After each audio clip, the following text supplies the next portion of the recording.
Hello everyone. इस video में हम लोग एक रिलेशन एंड फंक्शन चैप्टर 1 के बेस पे एक इम्पोर्टेंट क्वेश्चन करने वाले हैं। क्वेश्चन का स्टेटमेंट है, let R be the relation on set A of order pair of positive integers defined by A comma B relation to C comma D is A D is equal to B C for all A comma B and C comma D belongs to A cross A. इसने बोला एक are एक relation है जो कि set ए के order pair से बना है और रिलेशन है A B relation C D. A B का relation order pair C D से कब होगा? जब A D is equal to B C होगा। ठीक है, और ए बी और सी डी आपका ए क्रॉस ए से लिया गया है क्योंकि ऑर्डर पेयर आपके क्रॉस से लिए जाते हैं। ठीक है ना।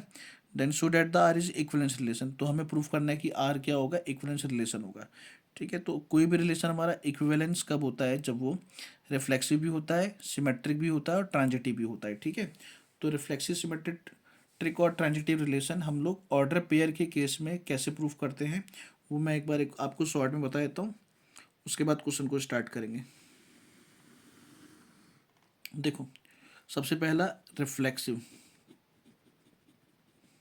रिफ्लेक्सिव के लिए हमें प्रूफ करना होता है A comma B order pair को रिलेशन में प्रूफ करना होता है ए कोमा बी के। ठीक है, फिर आता है सिमेट्रिक। सिमेट्रिक में ए कोमा बी रिलेशन में होता है सी कोमा डी से।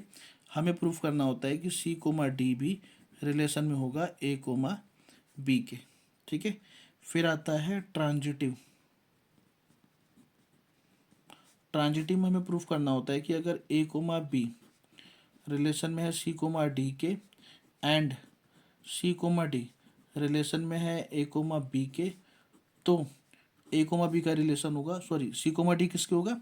ई कोमा एफ के। ये मैंने गलत लिख दिया, ई कोमा एफ के। ठीक है, तो ए कोमा बी किससे रिलेशन में होगा? ई कोमा एफ के। तो ए कोमा बी रिलेशन में होना चाहिए ई कोमा एफ के। ठीक है, तो ये हमारा पैटर्न रहेगा इसको प्रूफ करने के लिए। तो सबसे पहले हम अपने फंक्शन को डिफाइन करते हैं। सबसे पहले है given A relation A comma B relation C comma D से। क्या रिलेशन है कि A D is equal to B C है for all A comma B and C comma D belongs to A cross A. ठीक है जी। अब देखो, ए B relation में सी डी से कब होगा? जब ए डी बराबर बी सी होगा। अब यहाँ पे लेफ्ट में सिर्फ ए बी है, राइट में सिर्फ सी डी है, मगर यहाँ पे आपको ए डी और बी सी ऐसे पढ़ना पड़ रहा है। तो हम इसको ना थोड़ा सा सिंप्लीफाई करते हैं। जैसे यहाँ पे लेफ्ट में सिर्फ ए बी है, राइट में सिर्फ सी डी है, तो इसको ए बी को एक तरफ कर लेते हैं। तो इस बी को डिवाइड में लाएंगे तो आएगा ए अपॉन में बी, यहाँ पे आएगा सी अपॉन में डी। तो अब देखो, अब ये पढ़ना बहुत सिंपल लगेगा पढ़ने में और समझने में भी पूरे क्वेश्चन में, कि अगर A B relation C D होगा तो ए अपॉन में B is equal to C upon में डी होगा। ठीक है ना। For all A comma B and C comma D belongs to A cross A. ठीक है, अब हम इस रिलेशन को ही यूज़ करेंगे प्रूफ करने के लिए। ठीक है ना। तो सबसे पहला होता है रिफ्लेक्सिव।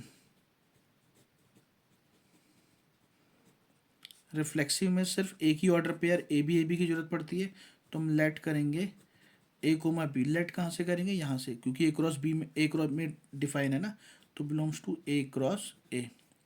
ठीक है, उसके बाद फिर रिफ्लेक्सिव में हमें क्या प्रूफ करना है? A comma B relation A comma B. अब ए कोमा बी का मतलब है ए अपॉन में बी, सी कोमा डी का मतलब है सी अपॉन में डी। तो अगर यहाँ भी ए अपॉन बी हो जाएगा तो यहाँ भी अपॉन बी हो जाएगा। और देखो, ए अपॉन में बी तो ए अपॉन में बी की होता ही है भाई, ए अपॉन बी तो ए अपॉन बी की होता ही है। तो इसका मतलब ए कोमा बी रिलेशन में है ए कोमा बी के, और आर क्या हो गया? आर इज रिफ्लेक्सिव हो गया। ठीक है, नेक्स्ट है हमारे पास सिमेट्रिक। सिमेट्रिक में ए बी और सी डी दो ऑर्डर पेयर की जरूरत पड़ती है, तो हम लेट करेंगे A B and C D belongs to A cross A. ठीक है, अब इसमें हमें गिवन क्या होता है कि ए बी रिलेशन में सी डी के, ए कोमा बी रिलेशन में सी कोमा डी के। तो इसका मतलब क्या हो गया? ए अपॉन में B is equal to C upon में डी। ठीक है, अब हमें इसे लाना क्या है? सी कोमा डी रिलेशन में ए कोमा बी से। इसका मतलब सी डी को पहले लाना है, ए बी को बाद में लाना है। तो भाई यहाँ से आप सी डी को पहले और ए बी को बाद में लिख सकते हो, ट्रू है ये तो। ठीक है, तो इसका मतलब हो गया सी कोमा डी रिलेशन में ए कोमा बी से, इसके हिसाब से है ना भाई। C D is equal to A B का मतलब हो गया C D relation A B से। तो आर क्या हो गया, आर हो गया हमारा सिमेट्रिक। ठीक है यार, सिमेट्रिक आ गया। अब हमें करना है ट्रांजिटिव प्रूफ।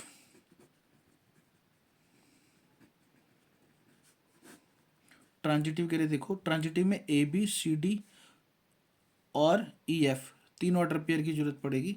तो लेट करेंगे, let A comma B C comma D and E comma F belongs to A cross A. ठीक है, अब क्या क्या गिवन होता है, दो रिलेशन में होता है, ए बी सी डी से और सी डी ई एफ से, ये हमें गिवन होता है। तो अगर ए बी रिलेशन में होगा सी डी से, तो इसका मतलब हो जाएगा ए अपॉन में B is equal to C upon में डी। और अगर सी डी रिलेशन में होगा ई एफ से, तो इसका मतलब हो जाएगा सी अपॉन में D is equal to E upon में एफ। अब देखो A by B is equal to C by D है, यहाँ पे C by D is equal to E by F है, तो A by B is equal to E by F हो गया। यहाँ से A by B is equal to E by F हो गया। अब हमारे रिलेशन के अकॉर्डिंग ए बाई बी मतलब ए बी और ई बाई एफ मतलब ई एफ। तो यहाँ से रिलेशन के अकॉर्डिंग क्या आ गया, ए कोमा बी रिलेशन में आ गया ई कोमा एफ के। इसका मतलब आर क्या हो गया, आर हो गया ट्रांजिटिव। ठीक है जी। अब आर हमारा रिफ्लेक्सिव भी है, सिमेट्रिक भी है और ट्रांजिटिव भी है, तो इसीलिए आर हो गया इक्विवेलेंस रिलेशन। तो R is an equivalence relation. ठीक है जी, ये हमारा क्वेश्चन हो गया प्रूफ।